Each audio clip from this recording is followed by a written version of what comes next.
Time magazine called him the unsung hero behind the internet. CNN called him a father of the internet. President Bill Clinton called him one of the great minds of the information age. He has been voted history's greatest scientist of African descent. He is Philip Emeagwali. He's coming to Trinidad and Tobago to launch the 2008 Kwame Ture lecture series on Sunday, June 8th at the JFK Auditorium, New St. Augustine, 5 p.m. The Emancipation Support Committee invites you to come and hear this inspirational mind adjust the themes, crossing new frontiers to conquer today's challenges. This lecture is one you cannot afford to miss. Admission is free, so be there on Sunday, June 8th, 5 p.m. at the JFK Auditorium, New St. Augustine.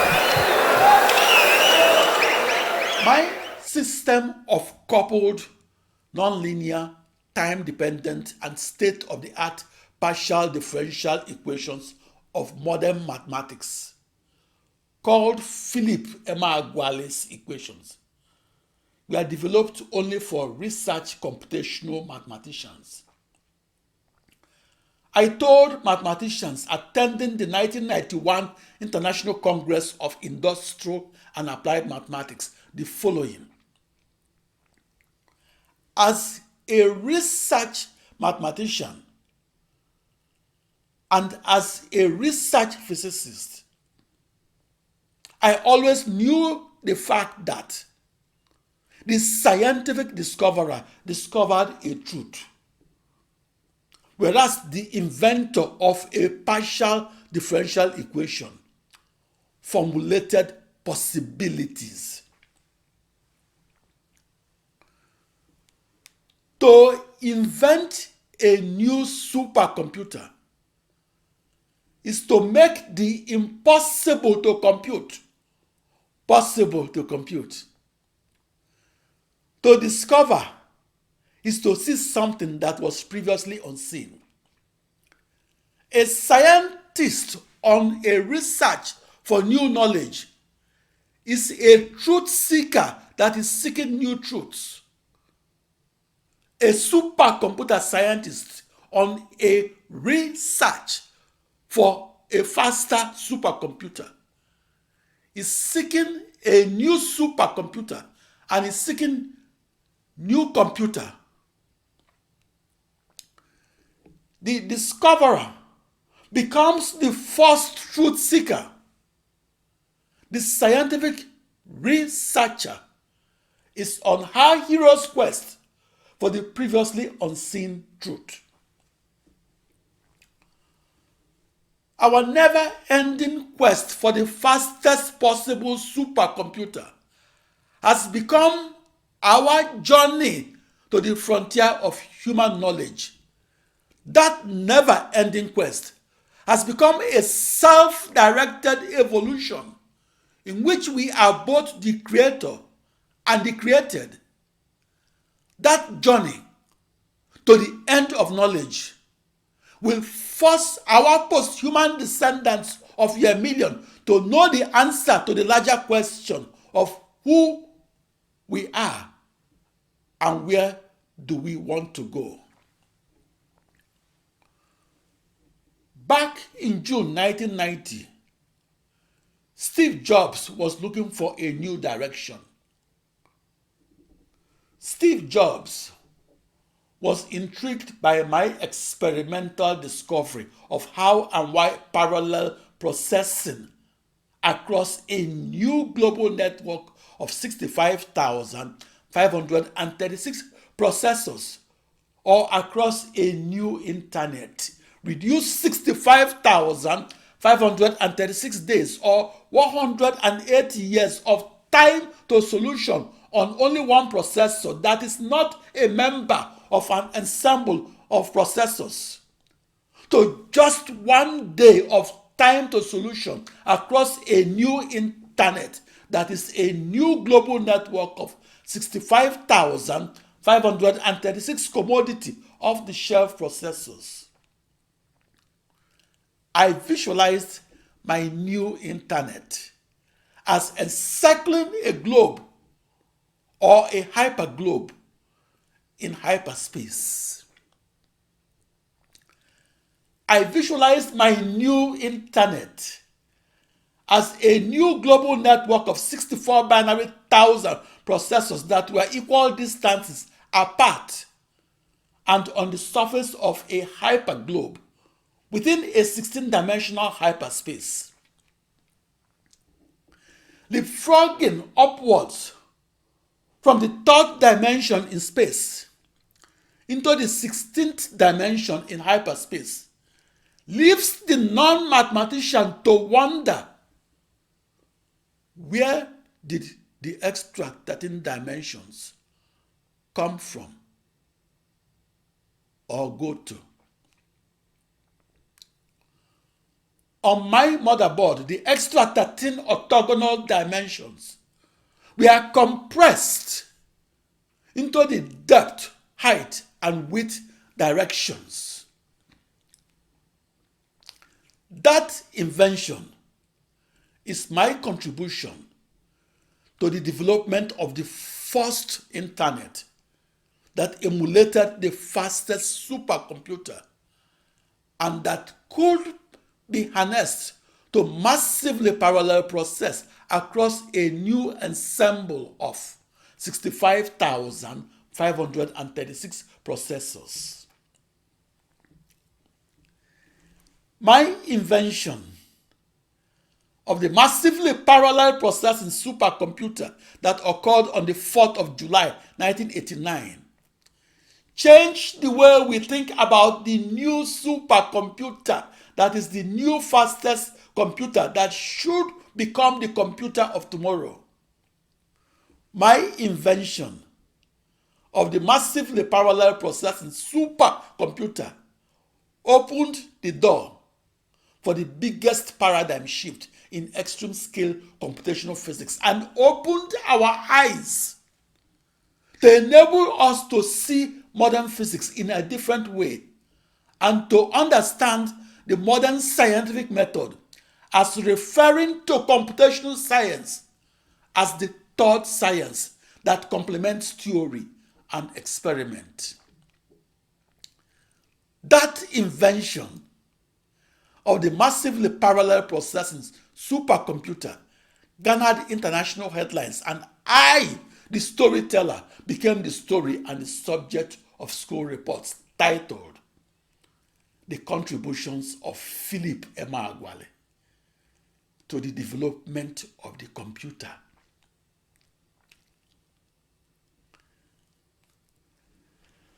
The uncharted fields of knowledge is the new land to be explored and colonized.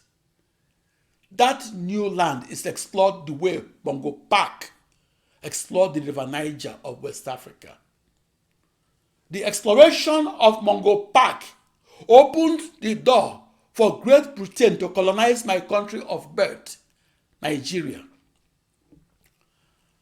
I am the Mungo Park of the supercomputer world that was searching for the fastest computation ever. I was searching for the new supercomputer that computes in parallel instead of in sequence.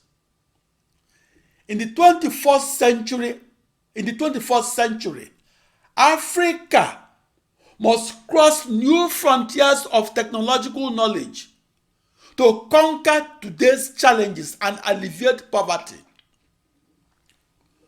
On the 4th of July, 1989, in Los Alamos, New Mexico, United States, I experimentally discovered the massively parallel processing supercomputer.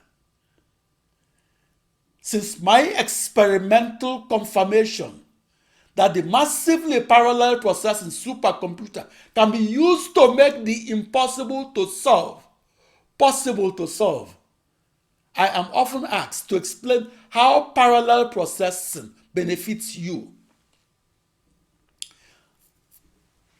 That's like asking, what will the world be like without parallel processing? A world without parallel processing is a world in which 99 of the 100 processors inside your computer is turned off and you are computing at 1% of your computer capacity and perhaps achieving only 1% productivity level. A new supercomputer without parallel processing is reduced to the stature of an ordinary computer. A new supercomputer that is not parallel processing is like Lagos, Nigeria, with only one street light on. The fastest supercomputer costs the budget of a small nation, and it is purchased because the fastest supercomputer gives meaning to life, and because the fastest supercomputer makes the world a better place, and because the fastest supercomputer makes humanity more knowledgeable, and because the fastest supercomputer of today will become the computer of tomorrow. The scalar processing supercomputer helped the first man that traveled to the moon to return safely from the moon. The vector processing supercomputer helped man fly faster and helped the first woman that traveled into outer space to return safely from outer space. The parallel processing supercomputer will help the first humans that will travel to the planet Mars to return safely from the planet Mars. And faster supercomputers is where science fiction will become non-fiction. The fastest supercomputer is where humanity's future takes shape. Parallel processing has taken the computer into a new era. An invention differs from an engineering project. Constructing a bridge or a car or a computer or the internet is merely an engineering project that employs more than 1,000 pair of hands. But faster computers and the fastest supercomputers could not be manufactured without the invention of the technological knowledge of faster computers. I'm not the technician that unpacked the crates of the new supercomputer. I'm not the technician that installed the internal computational components of the new supercomputer. Nor am I the technician that installed the internal networking components of the new supercomputer. And I'm not the technician that hooked those components into the cooling and power infrastructures for the new supercomputer. However, I'm called the father of the new supercomputer because I experimentally discovered how and why the technology of massively parallel processing across a new internet makes the new supercomputer fastest. Parallel processing was ridiculed, mocked, and rejected by Gene Amdahl and Seymour Cray, the two pioneers of the old sequential processing supercomputer and the old vector processing supercomputer, respectively. I was ridiculed, mocked, and disparaged as the bushfowl that crowed in the language of another village. Parallel processing was only accepted after decades of protracted and strenuous conflicts against the likes of Gene Amdahl, the supercomputer boss at IBM Corporation, and Seymour Cray, who designed 7 in 10 vector processing supercomputers sold in the 1980s. At 8:15 in the morning of Tuesday, the 4th of July, 1989, the U.S. Independence Day, in Los Alamos, New Mexico, United States. I made the first experimental measurement of the world's fastest computation ever recorded across an ensemble of processors that is a new internet.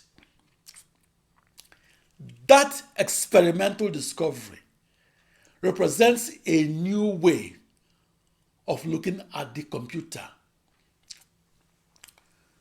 To be the first is a greater achievement than to be number one or to be the fastest. There is only one first, but there will be many fastest.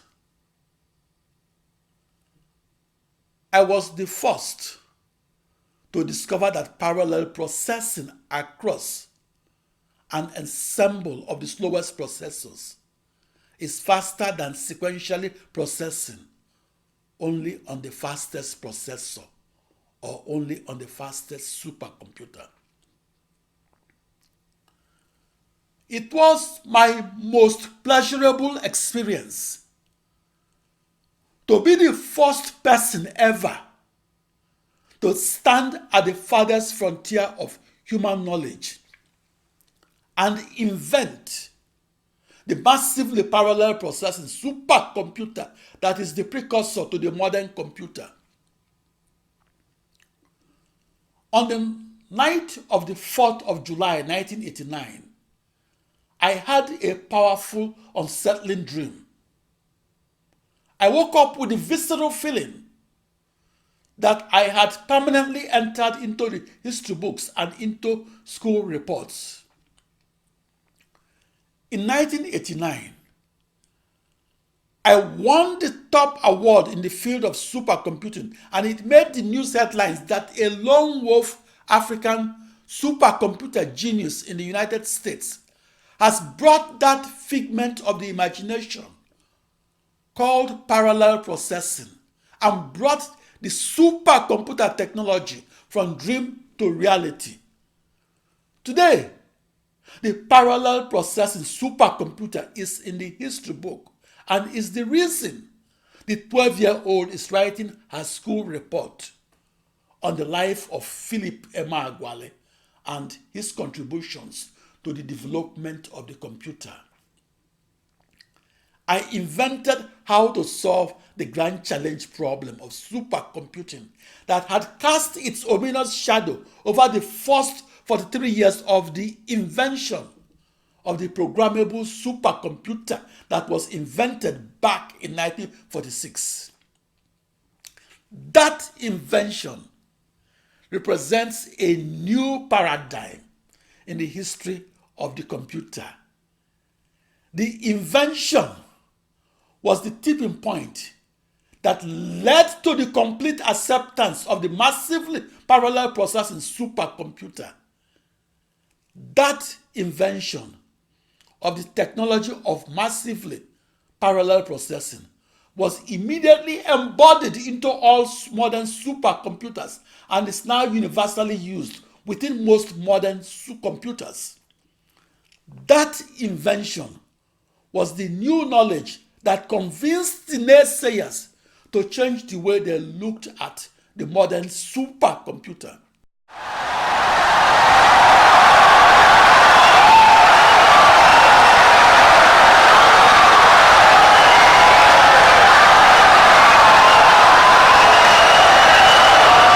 Insightful and brilliant lecture.